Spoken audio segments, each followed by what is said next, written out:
24-এ যে শহীদ ভাইয়েরা বোনেরা শহীদ হয়েছে তাদের স্মরণে আমরা একটা মার্চ পাস্ট করছি। আমরা আমাদের স্বাধীন বাংলাদেশ পাইছি এত কষ্ট করে, এখন আমরা আমাদের স্বাধীন দেশে কোনো দুর্নীতিযুক্ত মানুষ চাই না। আরেক স্বৈরাচার যদি চিন্তা করে থাকে যে এক স্বৈরাচার চলে গেছে তারা আবার চলে আসবে, এটা অনেক বড় ভুল।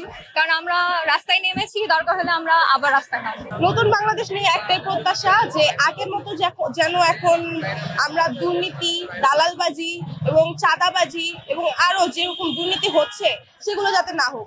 আমাদের আজকে এখানে এসে সত্যি অনেক ভালো লাগতেছে। আমরা 71-এর স্বাধীনতা দেখিনি, কিন্তু আমরা 24-এর স্বাধীনতা দেখছি। খুবই ভালো লাগতেছে এখানে এসে।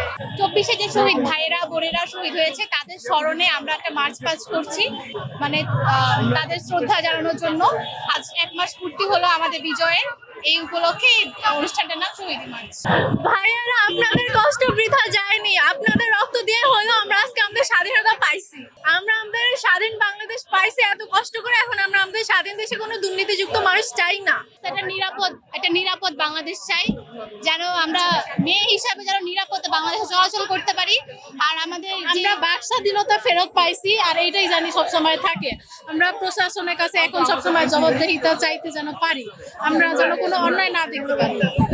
গ্রাফিটি করেছি, পরিষ্কার পরিচ্ছন্নতার কাজে অংশগ্রহণ করেছি। তাই একজন শিক্ষার্থী হিসেবে পড়াশোনার পাশাপাশি যতটুকু করা যায় আমরা অতটুকু করছি।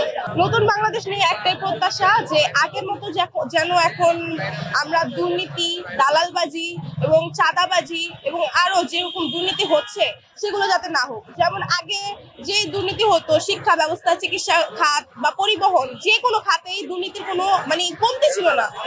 আমরা সাধারণ জনগণ আমরা অনেক ভোগান্তিতে ভুগছি, কিন্তু আমরা কেউ কোনোদিনও বলার স্বাধীনতাটা পাই নাই।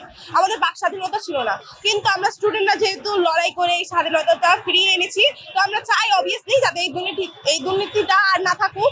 আর যদি কেউ কোথাও কোনো ধরনের দুর্নীতি দেখেন তাহলে অবশ্যই আমাদেরকে ইনফর্ম করবেন, আমাদের যে কোনো স্টুডেন্টদেরকে হেল্প নিবেন। আপনারা নিজেরা আইন হাতে নিবেন না, বা স্টুডেন্টদেরকেও বলবো তোমরাও নিজেরা আইন হাতে নিবা না। অবভিয়াসলি বর্তমানে প্রশাসন আছে, প্রশাসনের হেল্প নিবা। আর যদি ওভার কিছু হয় তাহলে তো সেনাবাহিনী আছেই। আর কিছু কিছু ভাইরা আছে এখনো হসপিটাল, তাদের কথা ভাবতেই গা শিশিরে উঠে যে তারা কেমনে আছে, এই 1 মাস ধরে তারা বিছনায় পড়ে আছে, হসপিটালে পড়ে আছে, কিভাবে আছে।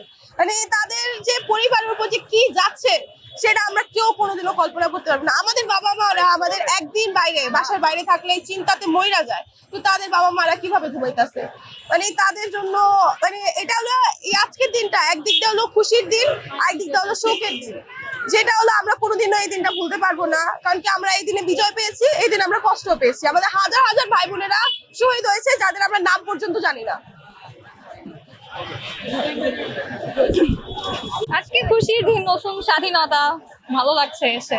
বাক স্বাধীনতা পেয়েছি, কিন্তু আরো অনেক এক্সপেকটেশন আছে, আশা করি সেগুলো ধীরে ধীরে পূর্ণ হবে।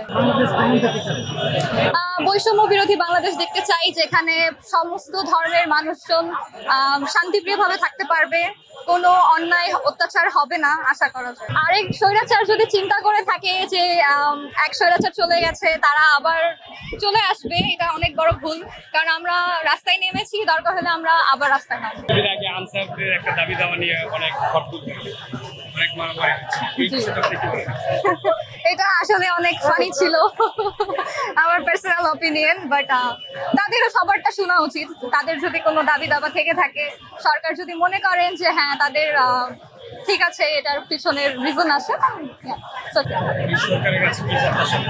সরকারের কাছে আসা এটাই চাই যে সমস্ত ধরনের দুর্নীতি আগে হতো বা হয়ে এসছে এগুলো যেন না হয়। অ্যান্ড আরেকটা জিনিস, এটা আমি পার্সোনালি চাবো, এটা প্রতিটা নারীর কথা বলতে চাই যে যে সমস্ত ধরনের ধর্ষণ এবং যা কিছু হয় আমাদের নারীদের উপর অত্যাচার, এগুলোর জন্য সুষ্ঠু বিচার করা হয়, যা আমরা আগে অনেকেই পাইনি। আমি এটা পার্সোনালি দাবি রাখবো যে রেপ এবং যা কিছু মেয়েদের উপরে, নারীদের উপরে অত্যাচার হয়, এগুলোর যেন সুষ্ঠু বিচার করা হয়। খারাপ লাগছে তাদের জন্য, কিন্তু খুশি এটার জন্য লাগছে যে তাদের কারণে হয়তো বা আজকে আমরা স্বাধীনতা পেয়েছি। তারা যদি এভাবে আমাদের পাশে না থাকতো, এটা কখনোই সম্ভব হতো না। অ্যান্ড প্রার্থনা করি তারা তাড়াতাড়ি সুস্থ হয়ে উঠুক। এবং আমাদের শুধু ফ্রেন্ড না, এবং অনেক লোকরা রয়েছে, অনেকে স্টুডেন্টরা রয়েছে যারা আহত হয়েছে এবং তাদের সুষ্ঠু যাতে চিকিৎসা ব্যবস্থা করা হয় এটার একটা দাবি। আগামী বাংলাদেশের কাছে এটাই থাকবে, যে সরকারি আসুক না কেন জনগণের কথা যেন শোনা হয়, যাদের যে দাবি দাবাগুলো থাকবে দেন দুর্নীতি যাতে কম হয় এবং বাংলাদেশকে সবসময় আগে দেখতে চাই, বাংলাদেশ উন্নতি হোক এবং লং লিভ বাংলাদেশ অলওয়েজ।